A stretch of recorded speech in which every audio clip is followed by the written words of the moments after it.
చెట్ల మీద ఇస్తరాకులు కుట్టినట్టు ఇంకా మస్తు టైం ఉన్నది చూద్దాము చేద్దాము అన్నట్టు చేస్తుంటారు కొంతమంది సర్కార్ ఆఫీసర్లు. కానీ వాళ్ళ నిర్లక్ష్యం చేయబట్టి ఎప్పుడు ఏమయ్యేది తెలియదు.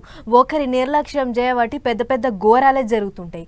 దినం ఎన్ని చూస్తలేము. గిట్లనే తెలంగాణలో ఓ ప్రాజెక్టు కూడా ఏమో అయ్యిందట. అట్లా పోయి చూసేద్దాం పారు.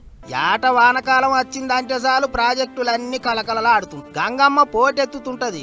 నెరి తెలంగాణలోనైతే వేరే ఏ ప్రాజెక్టు నిండక ముందే వనపర్తి జిల్లాలో ఉన్న జూరాల ప్రాజెక్టు నిండి గేట్లు ఎత్తుకుంటది. తెలంగాణలో అడుగు పెట్టిన కృష్ణమ్మ ఇంకో దిక్కు పోవాలంటే అది జూరాల ప్రాజెక్టు మీదకేంచే పోవాలి.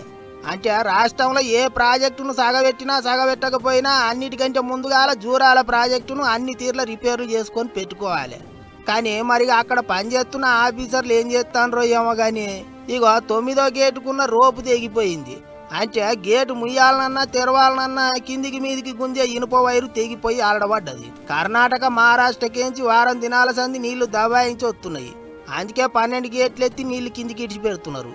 ఇప్పటికే ఈ వానకాలంలో 2-3 సార్ల గేట్లు ఎత్తి మూసిండ్రు. శ్రీశైలం దిక్కు నీళ్లు ఇడుతాండ్రు. గట్లనే గురువారం గేట్లు ఎత్తుతా అంటే 9వ గేటుకున్న ఇనుప తాడు తెగింది. పెద్ద ముచ్చట ఏంటిదంటే 12, 16 గేట్లు కూడా రిపేర్కి వచ్చినాయట. నీళ్లు దబాయించి కొడితే ఊసిపడేటట్టే ఉన్నాయా అంటున్నారు.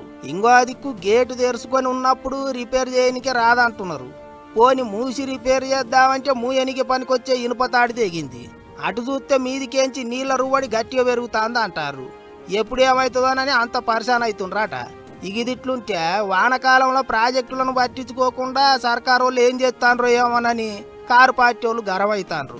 మాజీ మంత్రి కేటీఆర్ సారు ఇంటర్నెట్ గుట్ల కామెంట్ రాసిండు. మరిగా ఏం చేస్తారో ఎట్లా రిపేర్లు చేస్తారో గానీ పోత పోత వానలు ఇంకింత దబాయించి కొడతాయి, వరద పెరుగుతుంది. అందుకే జర జల్దిగా రిపేర్లు చేయాలి అని కోరుకుంటారు పబ్లిక్.